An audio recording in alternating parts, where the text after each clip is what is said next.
Hello, ladies and gentlemen. Welcome to the Esteemed Center Stage with Global Thought Leaders, a Right Source Global initiative. I am Ajuna Sharawat, Chief Anchor and Editor at Global Thought Leaders, and I will be your host today during this Center Stage interview. Global Thought Leaders is a platform where industry titans can share their experiences, thoughts, ideas, and best practices with one another and future leaders. We hope to bring together this global community of distinguished individuals by conducting these center stage interviews. Great leadership lessons benefit everyone when we can identify, nurture, and apply tricks of trade that have proven to be successful formulae for many. In a nutshell, we seek to distill these industry leaders' multi-decadal learnings and establish a knowledge-sharing community. Santosh Shetty, an industry veteran, has joined us on the center stage today. He has over 2 decades of experience in the FMCG domain, covering supply chain management, operational management, finance management, material planning, procurement, inventory control, audit, and strategic vendor development. He's currently working on his doctorate in business administration at the Swiss School of Business and Management. He also works as the Director of Operations for KCS Global Services. He's adept at creating strategic plans to increase operational productivity and efficiency, as well as integrating processes to ensure an uninterrupted supply chain function. He has worked for Diageo India, United Spirits Ltd, FineWinesnMore India Pvt Ltd, and Sonarys Co-Brands Pvt Ltd in the past. Santosh, we know you are an expert at coordinating with various statutory authorities and managing compliance. Please tell us the 3 of the most important lessons you've learned about compliance and regulations over these years. Yeah, thank you very much, Anjuna. This is taking your time and spending time with us.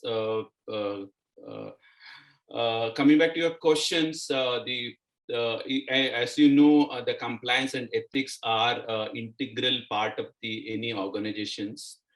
No matter what industry you are in, or it's either manufacturing, service, whatever industry, there should be a compliance.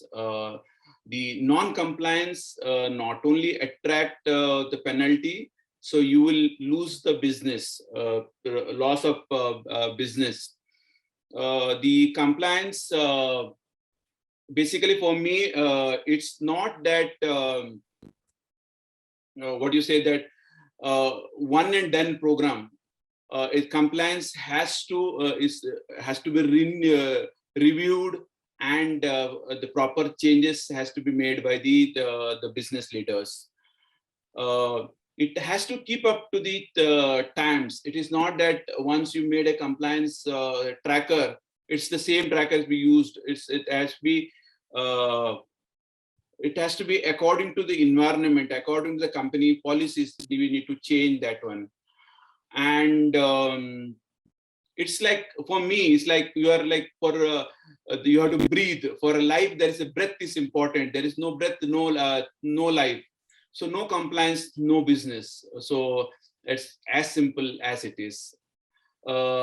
Because the company's credibility, the company's brand, everything is depend on the compliance. The compliance is the must. The ethics is the must. No matter what are the pay scale, the people don't want to work for a non-compliant company. So the first priority is always the compliance, according to me. And the 3 most important lessons you've learned about compliance and regulations over the years? Yeah, three lessons I learned for the compliance. The compliance has to be up to date. And second, first one, the second thing is that it is not one and done program. It is not that this just a Bible created and it's gone. You have to review that one compliance norms and policies over and again and again, according to the it has to be, it's the time bound. And if, the third is that everybody has to imbibe the compliance for doing the business. These three. Hope I answered your question. Yeah, thank you. Thank you so much. Santosh, how do you see Industrial Revolution 4.0 affecting the industry? And do you believe you're prepared to face the upcoming changes? Yes. Let us understand what is Industrial 4.3 revolutions. Industrial revolution is, there is nothing, there is no rocket science as such if your hypothesis is created from your man's mind. It is like the Internet of Things. It is like the Internet of Systems. Today, there is an exponential change in their lives because of the Internet. We have seen the life post-COVID and pre-COVID lives. So without automation, without Internet, without adapting the automations, we would have not sustained in COVID. And all the business must move and connected in order to fall soon with the competitions. That is the digitalization. Today, digitalization is live. For example, 10 years back, everybody was seeking the cash. Like I still recollect when I traveling anytime, I used to take a petty cash from the cashier. So the cash, everywhere cash transaction. Today, we can travel with just one cell phone in our hand because everything is Google Pay, everything is UPS. So technology, according to me, it is like making us smart. And the fourth industrial evolutions bring revolutions in the work, operations, and the society. It's evident that the way we used to do the business once upon a time, we cannot do the same thing now. Like, for example, once upon a time, like our office was spread with everywhere the paper. Now we are moving to the paperless offices. For me, it's we are starting seeing the change. So according to me, the Industrial 4.0 involve adapting cyber, physical systems, and as I said earlier, Internet of Things and Internet of Systems. It's a very welcoming process, I would say. You can't think life without Internet nowadays. So I see lives are very non-linear and unprecedented speed they're moving. So we need to adapt technology in our life. Absolutely. Yes. Santosh, you have clearly demonstrated your expertise in cost optimization and profitability, particularly in logistics. What are the three most significant challenges you've encountered while working in logistics and supply chain management? Oh, don't ask me that question. I was handling recently or presently the supply chain, international global supply chain, wherein I was dealing with a lot of the regulatory governance. Our idea was that I'll answer you the three questions. So what I asked, one is that dealing with the regulatory governance. You know, I used to make a regular trips to their offices to understand, because building the rapport is very important. Take time out to reflect your professional life and be honest with yourself while dealing with the government officials. And second is that if I recollect, these other challenges we had is these performance evaluation and improvement processes. As a business leader, we require, we are, in fact, we are depend on a lot of service provider, the people, service provider, supplier, distributors, many things. So we have to think about, or you are, in fact, you have to work with them for their performance evaluations. What I learned, I learned that is that you have to treat your vendor as your business partner. So you have to respect and you have to grow with them. So it's like the coin has two sides. So so as our business, it's not that my way or highway. That concept will not work today's world. The third thing is that so every business wanted to do that one, reducing the risk through development of more resilient supply chain. In our business, we used to have a the cross collaborations with many of vendors and our own team. Like we used to have a weekly meeting with all the heads, department heads. That helps, substantially helped us. These three things per se, I can say. We have worked many project for productivity, deep dive on cost reductions, basically the process improvement, things like that. Santosh, what drew you to the supply chain and operational management on a personal level? Who and what has been your inspiration? I worked with the different industries, like they started with the merchant bank, then I went for a audit, then I went for accounts and finance, then I moved to the supply chain. In fact, when I was in the finance, I was also handling the taxation. I was dealing with the be it an income tax or sales tax, taxation front. With due respect to my colleagues at finance, basically the finance expert would do, like, basically it's all post-mortem things you used to do. But I moved to the supply chain for the three key reasons. One of the reasons is that diversity in the supply chain roles.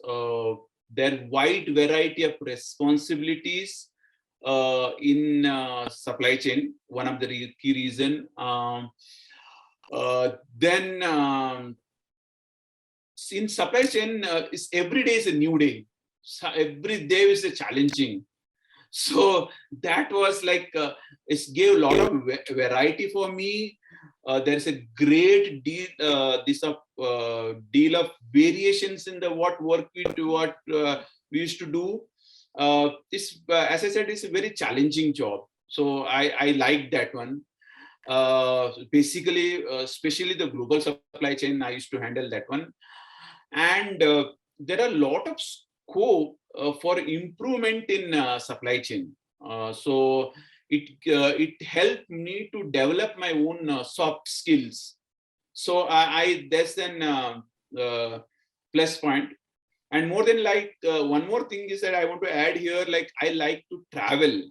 So that gave a lot of opportunity for me to travel, because in supply chain, we need in-person interaction with the in interactions, as well as the input with the service provider or supplier, whoever it may be concerned. So I always like to build a relation with the people. So it's one of the things attracted me to the supply chain.